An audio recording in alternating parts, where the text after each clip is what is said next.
প্রিয় মাধ্যমিক এবং দশম শ্রেণীর ছাত্রছাত্রীরা, আমাদের চ্যানেল লেটস ক্র্যাক স্টাডিতে তোমাদেরকে স্বাগত। তো আজকের এই ভিডিওতে আমরা তোমাদের গণিত বইয়ের কোষে দেখি 14 অংশীদারি কারবারের 11 নম্বর দাগের অঙ্ক থেকে শুরু করব। এর আগের 3টি ভিডিওতে আমরা 1 থেকে 10 অবধি অঙ্ক করে দেখিয়েছিলাম। যদি ওই ভিডিও তোমরা এখনও না দেখে থাকো তাহলে এই ভিডিওর ডেসক্রিপশানে অংশীদারি কারবার বলে একটা সেপারেট প্লেলিস্ট বানানো আছে, তোমরা সেখান থেকে গিয়ে দেখতে পারো। এছাড়াও এই ভিডিওর আই বাটনেও ওই প্লেলিস্টটা তোমরা পেয়ে যাবে। তো বেশি দেরি না করে আমরা সরাসরি 11 নম্বর অঙ্ক থেকে শুরু করছি।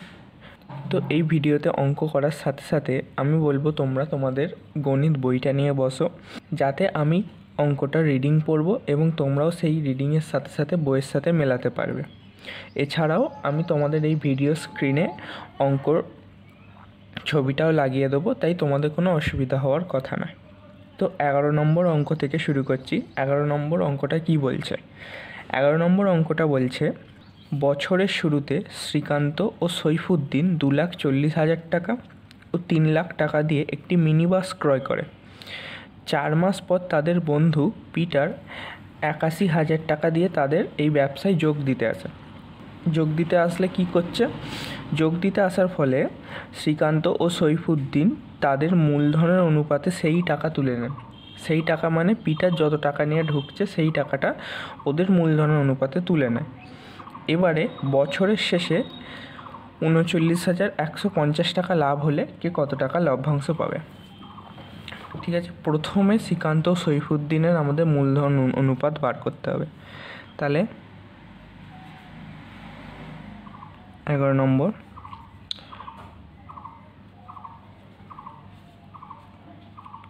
শ্রীকান্ত ও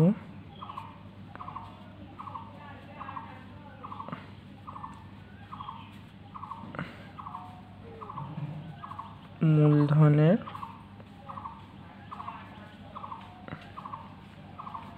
অনুপাত। তাহলে 2,40,000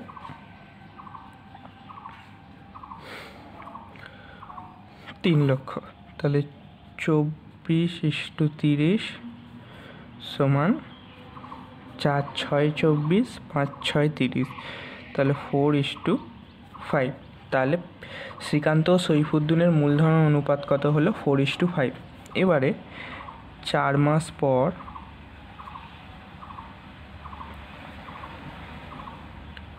পিটার তাদের ব্যবসায় 81,000 টাকা নিয়ে যোগদান করে। ফলে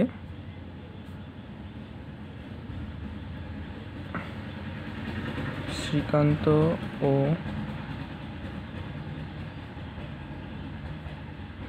সৈফুদ্দিন সেই টাকা মূলধনের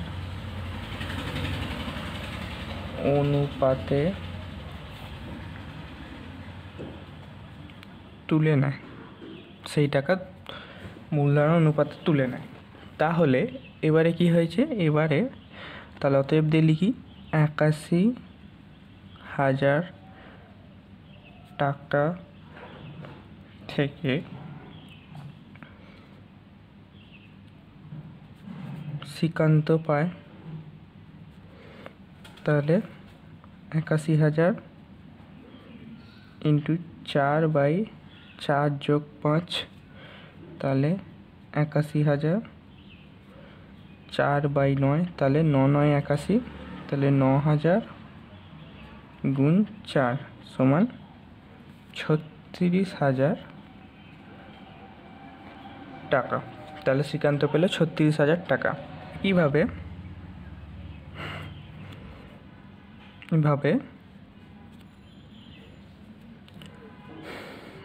81,000 টাকা থেকে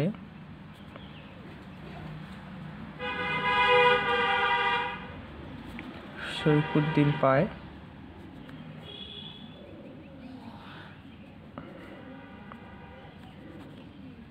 5/4 + 5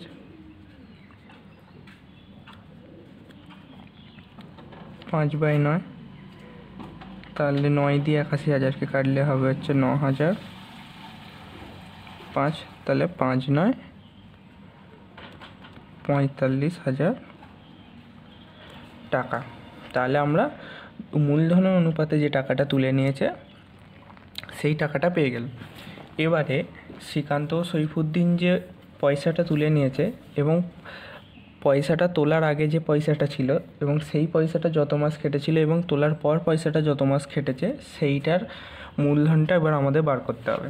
তাহলে এবারে লিখি শ্রীকান্তের মূলধনের পরিমাণ। শ্রীকান্তের মূলধনের পরিমাণ কত হবে? ফার্স্টে কত বিনিয়োগ করেছিল? 2,40,000 টাকা। ওটা কত মাস খেটেছিল? 4 মাস, কারণ 4 মাস পরই পিটার যোগ দেয়। তারপরে 2,40,000 থেকে কত টাকা বিয়োগ হয়ে যাবে? কত টাকা তুলেছ? 36,000। এবার এইটা কত মাস খেটেছে? 12 - 4। ঠিক আছে, তাহলে এটাকে পুরোটাকে একসাথে আমি এক লাইন করে দিই। 2,40,000 গুণ 4 প্লাস এটা হবে 2,04,000 গুণ 8। এবার এই গুণটাকে করে শেষে যোগ করলে এটা উত্তর আসবে 25,92,000 টাকা। তাহলে শ্রীকান্তের মূলধনের পরিমাণ কত আমরা পেলাম? 25,92,000 টাকা। একইভাবে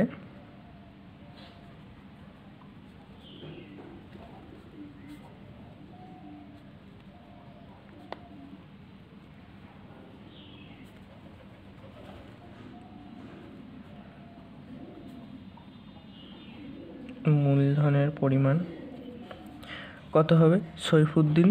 সৈফুদ্দিন কত টাকা রেখেছিল? 3 লক্ষ টাকা। কত মাসের জন্য? একইভাবে 4 মাসের জন্য। তারপরে 3 লক্ষ টাকা থেকে কত টাকাও তুলে নিয়েছে? 3 লক্ষ থেকে 45,000 টাকা তুলে নিয়েছে। ওটা কত মাস কেটেছে? একই 12 - 4 মাস। গুণটাকে যেরকম আছে সেরকমই থাক, প্লাস 3 লক্ষ থেকে 45,000 বিয়োগ হলে কত হবে? 2,55,000 গুণ 8। এবার এই পুরো গুণটাকে করলে আসবে হচ্ছে 32,40,000 টাকা। ঠিক আছে, তাহলে একইভাবে আমরা সৈফুদ্দিনের মূলধনের পরিমাণটা কত পেলাম? 32,40,000 টাকা। এবারে পিটারের মূলধনটা বার করতে হবে। পিটারের মূলধনের পরিমাণ। তাহলে পিটার কত টাকা নিয়ে ঢুকেছিল? 81,000 টাকা নিয়ে। কত মাস খেটেছে?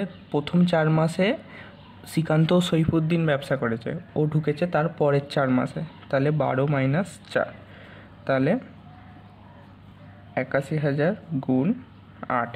তাহলে এটাকে করলে হবে হচ্ছে 6,48,000 টাকা। তাহলে অতএব এবার আমাদের তিনজনের মূলধনের অনুপাত বার করতে হবে। তাহলে শ্রীকান্ত,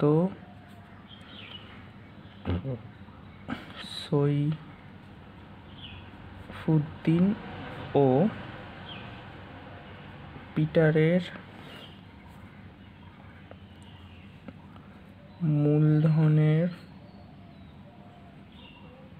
অনুপাত কত হবে? 25,92,000 ইস্টু 32,40,000 ইস্টু 6,08,000। তাহলে 2,5,9,2 ইস্টু 3,2,4,0 ইস্টু 6,4,8। তাহলে অনুপাতটা বার করলে আসবে হচ্ছে 4:5:1, অর্থাৎ 648 দিয়ে এটাকে কাটলে 4 হবে, এটাকে কাটলে 5 হবে। ঠিক আছে, এবারে বলে দিয়েছে কি বছরের শেষে 39,150 টাকা লাভ হয়েছে। বছরের শেষে 39,150 টাকা লাভ হয়েছে। তাহলে এই লাভ থেকে লভ্যাংশ থেকে শ্রীকান্ত পাবে কত? 39,150 গুণ 4/4 যোগ 5 যোগ 1। তাহলে 39,150 গুণ 4/4 5 9 রাখে 10, তাহলে 3,915 গুণ 4। তাহলে এটাকে করলে আসবে হচ্ছে 15,660 টাকা। তেমনি লভ্যাংশ থেকে সইফুদ্দিন পাবে কত? 39,150 গুণ 5/4 যোগ 5 যোগ 1। 39,150 গুণ 5/10, তাহলে 3,915 গুণ 5। এটাকে করলে কত আসবে? এই গুণটাকে করলে আসবে হচ্ছে 19,575 টাকা।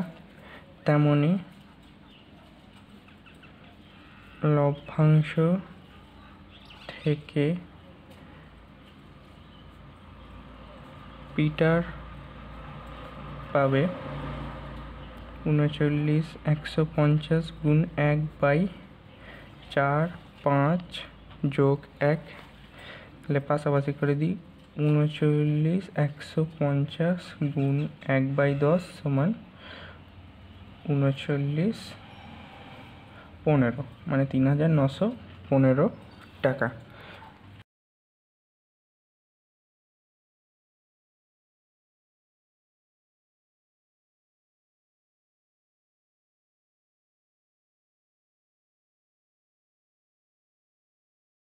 তো এই ছিল এই অঙ্কটা, খুবই একটা বড় অঙ্ক, তোমরা বুঝে বুঝে করলে তবেই অঙ্কগুলো করতে পারা যাবে।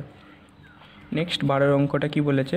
বছরের প্রথমে অরুণ ও অজয় যথাক্রমে 24,000 ও 30,000 টাকা দিয়ে একটা যৌথ ব্যবসা শুরু করে, কিন্তু কয়েক মাস পরে অরুণ আরও 12,000 টাকা ওই ব্যবসায় মূলধন দেয়, আর বছরের শেষে ওই ব্যবসায় 14,030 টাকা লাভ হলে অরুণ কত টাকা লভ্যাংশ পায়? 7,130 টাকা। তাহলে এতক্ষণ আমাদের লভ্যাংশ থেকে কত পার্সেন্ট পাবে বলে দিচ্ছিল, এবারে আমাদের বার করতে হবে অরুণ কত মাস পর ব্যবসায় টাকা বিনিয়োগ করেছিল।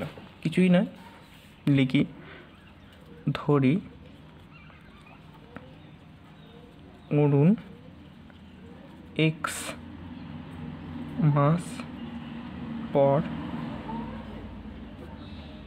ব্যবসায় 12,000 টাকা বিনিয়োগ করে। তাহলে অর্থাৎ অরুণবাবুর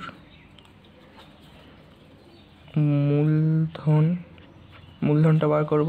প্রথমেও কত টাকা দিয়ে ব্যবসা শুরু করেছিল 24,000। তাহলে এই 24,000টা এক্স মাস খাটে, নিশ্চয়ই এক্স মাস পর যদি অরুণবাবু আরও ব্যবসায় 12,000 টাকা বিনিয়োগ করে, তাহলে নিশ্চয়ই 24,000 টাকা এক্স মাস খাটে। তারপরেই ব্যবসায় কত টাকা নিয়োগ করে তিনি? 24,000 যোগ 12,000। এই 24,000 যোগ 12,000টা কত মাস খাটে? 12 মাইনাস এক্স মাস খাটবে। তাহলে 24,000 এক্স প্লাস এটা 36,000 ইন্টু 12 মাইনাস এক্স। এখান থেকে 24,000 এক্স যোগ 36,000 গুণ 12 মাইনাস 36,000 এক্স। তাহলে 36,000 গুণ 12 আছে, আর এটাকে 36,000 গুণ 12 মাইনাস 24 থেকে 36 বিয়োগ করলে মাইনাস 12,000 এক্স। তাহলে এবারে যদি 12,000 কমন নিই, 12,000 কমন নিলে এখানে 36টা জায়গায় কত থাকবে? 36 মাইনাস এক্স। তাহলে 12,000 কমন নিলে থাকবে হচ্ছে 36 মাইনাস এক্স। এইটা হচ্ছে এত টাকা হচ্ছে অরুণবাবুর মূলধনের পরিমাণ। এবারে অজয়বাবুর মূলধন। অজয়বাবুর মূলধন পরিমাণ। তাহলে অজয়বাবুর মূলধন কত ছিল? অজয়বাবুর মূলধন ছিল হচ্ছে 30,000 টাকা।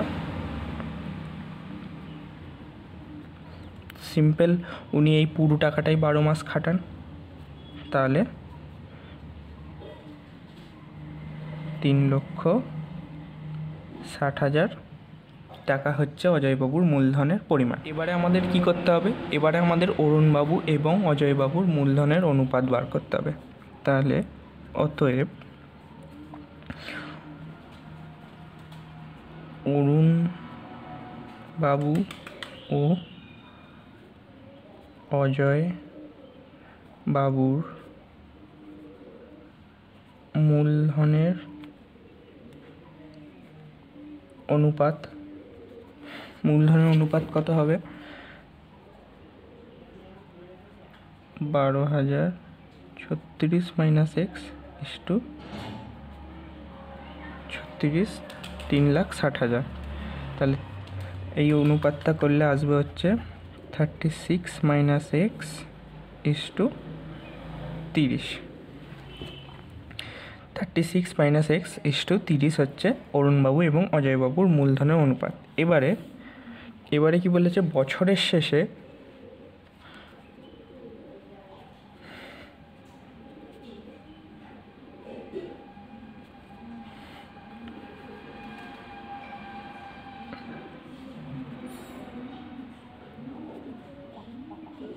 $14,030 টাকা লাভ হয় ও অরুণবাবু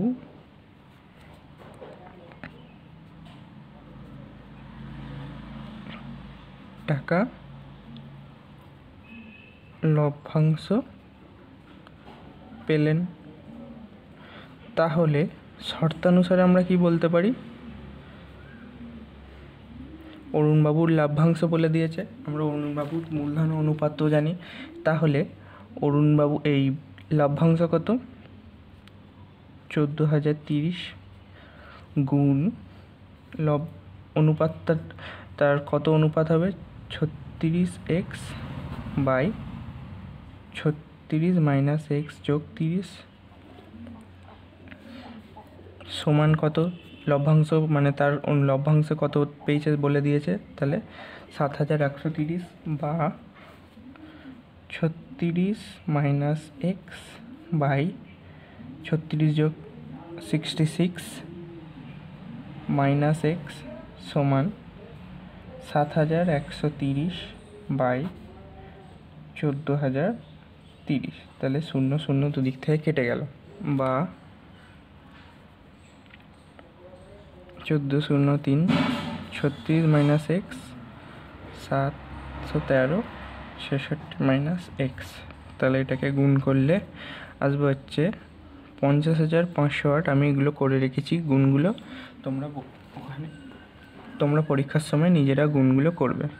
1403 এক্স সমান 713কে যদি আমরা গুণ করি 47,058 মাইনাস 713 এক্স, বা 50,008 মাইনাস 4758 সমান মাইনাস 7,013 এক্স প্লাস 1403 এক্স।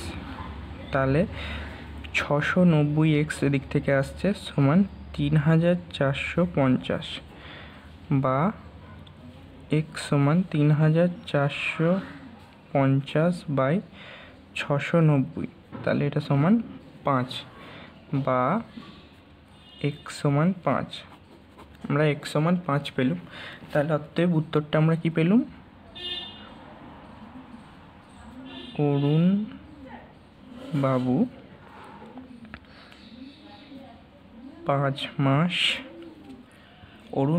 5 মাস পর ব্যবসায় 12,000 টাকা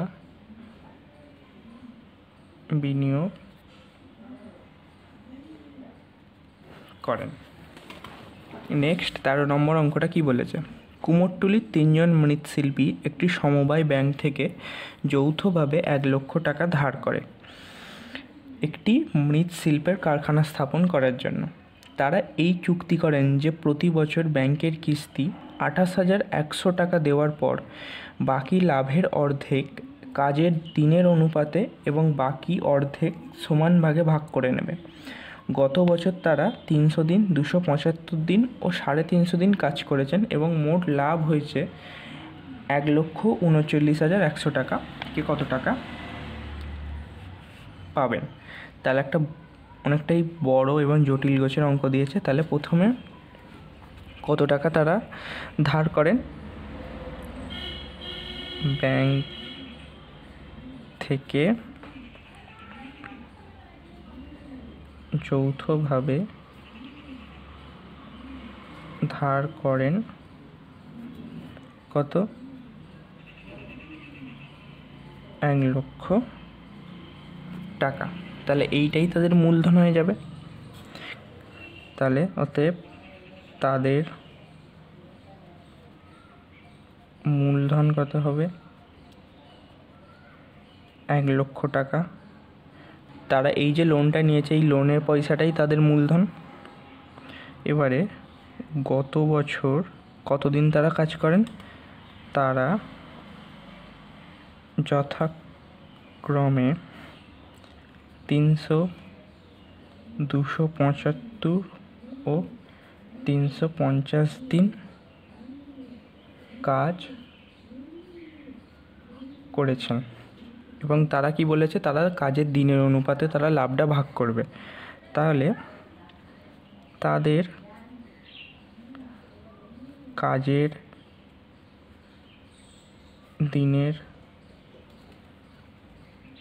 অনুপাত কত হবে? 300:275 ইন্টু 350। তাহলে এটাকে 12:11:14। তাহলে তাদের কাজের দিনের অনুপাত কত বেরোলো? 12:11:14। এবারে বছরের শেষে তাদের লাভ কত হয়েছে বলেছে?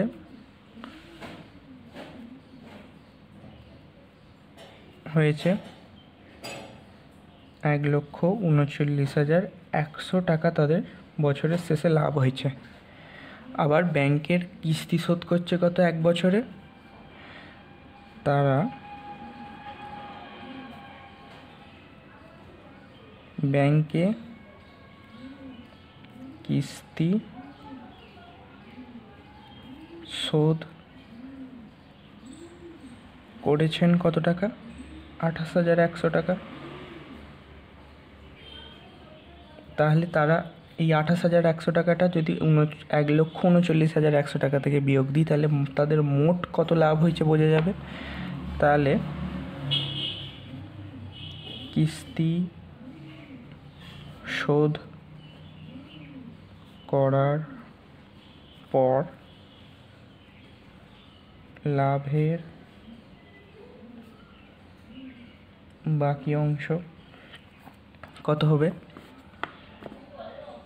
1,39,100 মাইনাস 28,100, তাহলে এটা করে আসবে হচ্ছে 1,11,000 টাকা। তাহলে এই 1,11,000 টাকাটা হচ্ছে তাদের মোট মূলধন। এবারে কি বলেছে? এবারে বলেছে যে এই 28,100 টাকা দেওয়ার পর লাভের অর্ধেক কাজের দিনের অনুপাতে এবং বাকি অর্ধেক সমানভাবে ভাগ করে নেবেন। তাহলে একটা অর্ধেক ওরা কাজের দিনের অনুপাতে ভাগ করবে এবং বাকিটা নিজেদের মধ্যে সমানভাগে ভাগ করবে, মানে 3 দিয়ে ভাগ করে দিলেই উত্তর বেরিয়ে যাবে। তাহলে এবারে আমাদের এই যে টাকার অর্ধেক বার করতে হবে। তাহলে বাকি অংশের অর্ধেক মানে 1,11,000 বাই 2 সমান 5,5,5,0,0 টাকা, মানে 55,500 টাকা কাজের দিনের অনুপাতে ভাগ করবেন। তাহলে করলে প্রথম শিল্পী পাবেন কত? 5,5,5,0,0 গুণ তাদের অনুপাত কত ছিল? 12/12 যোগ 11 যোগ 14। তাহলে 5,5,0,0 গুণ 12 নিচেরটা করলে আসবে হচ্ছে 37। এবার 37কে দিয়ে এটাকে কাটলে আসবে হচ্ছে 1500। 1500 গুণ 12 করলে আসবে হচ্ছে 18,000 টাকা। তেমনি অতএব দ্বিতীয় শিল্পী পাবেন কত? 5,5,0,0 গুণ 11/12 11 14। তাহলে 5,5,5,0,0 11/37, তাহলে 11 এটাকে করলে আসবে হচ্ছে 165, মানে 16,500 টাকা। ঠিক একইভাবে এবং তৃতীয় শিল্পী পাবেন 5,5,5,0,0 গুণ 14/12 11 14। 5,5,5,0,0 14/37, তাহলে 1500 গুণ 14। তাহলে 1500 গুণ 14 করলে 21,000 টাকা হচ্ছে। এবারে বলেছে বাকি অর্ধেক তারা নিজেদের মধ্যে সমান ভাগে ভাগ করবেন। তাহলে বাকি অর্ধেক অর্থাৎ 5,5,5 এত টাকা সমান ভাগে ভাগ করবেন। তাহলে কত পাবে? প্রত্যেকে পাবে কত? 55500 ভাই ভাগ 3, তাহলে করলে হবে হচ্ছে 18,500 টাকা। এবারে লিখি অতএব প্রথম শিল্পী পাবেন, প্রথম শিল্পী কত টাকা পাবে? 18,000 যোগ 18,500 মান 36,500 টাকা। দ্বিতীয় শিল্পী পাবেন, দ্বিতীয় শিল্পী কত টাকা পেয়েছিল? 16,500 যোগ 18,500 সমান 35,000 টাকা। তৃতীয় শিল্পী পাবেন 21,000 যোগ 18,500 39,500 টাকা। তাহলে প্রথম শিল্পী মোট পেল 36,500 টাকা, দ্বিতীয় শিল্পী পেল মোট 35,000 টাকা এবং তৃতীয় শিল্পী পেল 39,500 টাকা। তো এটাই হচ্ছে তাদের টাকা কত পেল সেইটা। তো এই ভিডিওতে আমরা 11 দাগের, 12 দাগের এবং 13 দাগের অঙ্ক করে দেখালাম। এছাড়াও আমরা পরের ভিডিওতে বাকি যে কটি অঙ্ক আছে সব কটি অঙ্ক করে দেবো। যদি ভিডিওটি তোমাদের ভালো লেগে থাকে তাহলে চ্যানেলটিকে সাবস্ক্রাইব করো, ভিডিওটিকে লাইক করো এবং বন্ধুদের সাথে শেয়ার করে দাও। এবং যদি এই ভিডিওটি তোমরা ফেসবুকে দেখে থাকো তাহলে ফেসবুক পেজটিকে ফলো করো। দেখা হচ্ছে পরবর্তী ভিডিওতে।